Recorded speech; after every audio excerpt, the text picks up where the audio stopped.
Hello అండి. Welcome back to my channel. ఈరోజు మనం ఈ వీడియోలో తెలుసుకోబోయేది ఏంటంటే జూలై 2026లో పండుగలు, సెలవు రోజులు ఏ రోజుల్లో ఉన్నాయో, ఏ తేదీల్లో ఉన్నాయనేది తెలుసుకుందామండి. జూలై 3వ తారీఖున సంకటహర చతుర్థి. ఇది ప్రతి నెల వచ్చేది. పౌర్ణమి తర్వాత వచ్చే చతుర్థిని మనము సంకటహర చతుర్థి అని అంటాము. వినాయకుడికి ఈ చతుర్థి రోజున చేసుకోవడం వల్ల మనకి విఘ్నాలనేవి తొలగిపోతాయన్నమాట. ఏ పని తలపెట్టినా కానీ. ఇక 6వ తారీఖున పునర్వసు కార్తె. ఇక 10వ తారీఖున అపర ఏకాదశి, 12వ తారీఖున మాస శివరాత్రి, కూర్మ జయంతి, 15వ తారీఖున గురుమౌఢ్యమి ప్రారంభము. అంటే మనకి గురుమూఢమి మొదలవుతుందండి. కాబట్టి శుభకార్యాలైతే ఏమీ ఉండవు. ఇక వారాహి నవరాత్రి కూడా ఈ రోజు నుంచే ప్రారంభం అన్నమాట. ఇక 16వ తేదీన గురువారం రోజున పూరి జగన్నాథ్ రథయాత్ర ప్రారంభము. అలాగే దక్షిణాయనం ప్రారంభము 17వ తారీఖున. కర్కాటక సంక్రాంతి కూడా ఈ రోజునే ప్రారంభం అన్నమాట.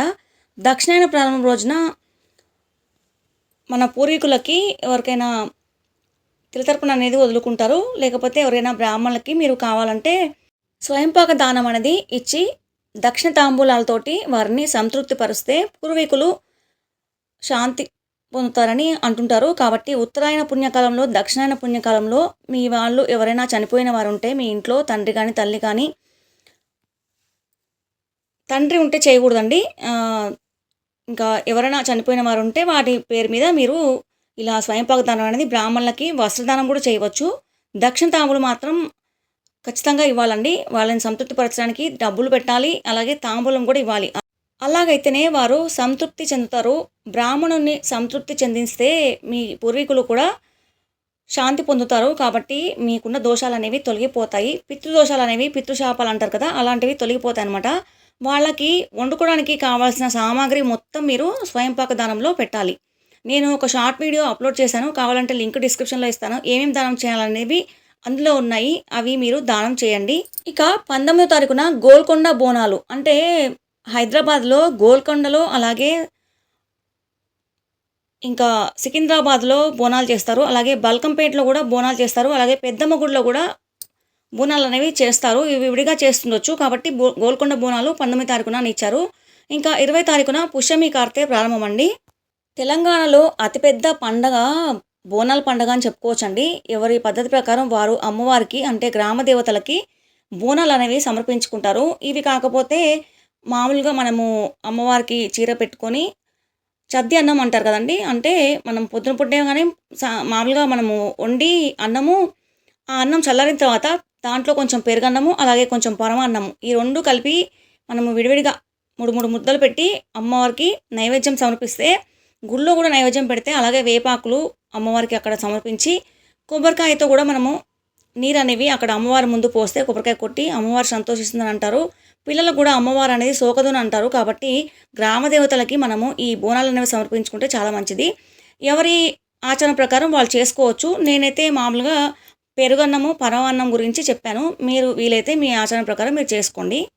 ఇక 23 తారీఖున బాల గంగాధర తిలక్ జయంతి, 24 తారీఖున వారాహి నవరాత్రులు ముగింపు, అలాగే శాకంబరి వ్రత ఆరంభం అన్నమాట. వారాహి నవరాత్రులు మనకి ఆషాఢ మాసం మొదట్లో నుంచే దశం వరకు చేసుకుంటారండి. శాకంబరి అమ్మవారి వ్రతము ఇవి అయిపోయినాక ప్రారంభిస్తారు. అయితే వారాహి నవరాత్రులు అయితే గుప్త నవరాత్రులు, ఎవరికి తెలియకుండా మనము పూజ అనేది చేసుకోవాలట. అమ్మవారికి కూడా అది కూడా సాయంత్రం పూటనే చేయాలట పూజకి అమ్మవారికి. ఎందుకంటే అమ్మవారు నైట్ అంటే రాత్రి వేళల్లోనే సంచరిస్తారు. కాబట్టి సాయంత్రం పూట 6 తర్వాత నుంచి అమ్మవారికి పూజ అనేది చేసుకోవచ్చు అని అంటారు. మరీ అర్ధరాత్రి చేయక్కర్లేదు. 6 తర్వాత 7, 8 అట్లా చేసుకోవచ్చు అనమాట. ఇక శాకంబరి ఉత్సవాలంటే అమ్మవారికి కూరగాయలతోటి పూజ అనేది చేస్తారు. ఆ ఉత్సవాలు కూడా ఉంటాయండి. ఇంకా 25వ తారీఖున సికింద్రాబాద్లో బోనాలు. ఈ సికింద్రాబాద్ మహంకాళి జాతర కూడా చాలా పెద్దగా జరుగుతుంది. మనకి చాలా కళ్ళ వైభవంగా జరుగుతుంది. ఎంత బాగుంటుందో అసలు. ఏనుగుల మీద అమ్మవారిని ఊరేగిస్తుంటారు అక్కడంతా మొత్తము. ఇంకా 29వ తారీఖున బుధవారము గురు పూర్ణిమ, గురు పూజోత్సవం అంటారు. ఇదే ఆషాఢ పౌర్ణమి. గురువుగారు, మీ గురువుగారు ఎవరైనా ఉంటే వారిని మీరు పూజించండి. ఇంకా గురువులకు ఏదైనా మీరు గిఫ్ట్ ఇవ్వాలంటే ఇవ్వచ్చు. అలాగే గురు పూజోత్సవం అని అనుకోవచ్చు. తల్లి తండ్రి తర్వాత గురువు గారికే ఇచ్చారు. ఎందుకంటే వాళ్ళే కదా మనకి జీవితానికి ఆధారము అన్నీ చూపించేది. అంటే జీవితాన్ని ఒక దారిలో ప్రయాణం చేసేలా చేసేది ఒక గురువు మాత్రమే. ఇంకా వేరే వారి తరం అయితే కాదు. కాబట్టి మాతృదేవోభవ, పితృదేవోభవ, ఆచార్య దేవోభవ అన్నారు. కాబట్టి గురువుగారికి పూజ చేస్తే మంచిది. అలాగే మనం సాయిబాబా వారిని కానీ, లేకపోతే రాఘవేంద్ర స్వామి వారు కానీ, దత్తాత్రేయ స్వామి వారిని కానీ, గురువులు ఎవరుంటే వారిని మనం పూజ చేసుకుంటే చాలా మంచిది.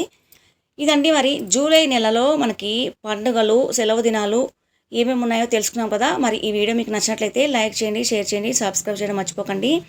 ఈ వీడియో చూసినందుకు ధన్యవాదాలండి. మరొక వీడియోతోటి మీ ముందుంటాను.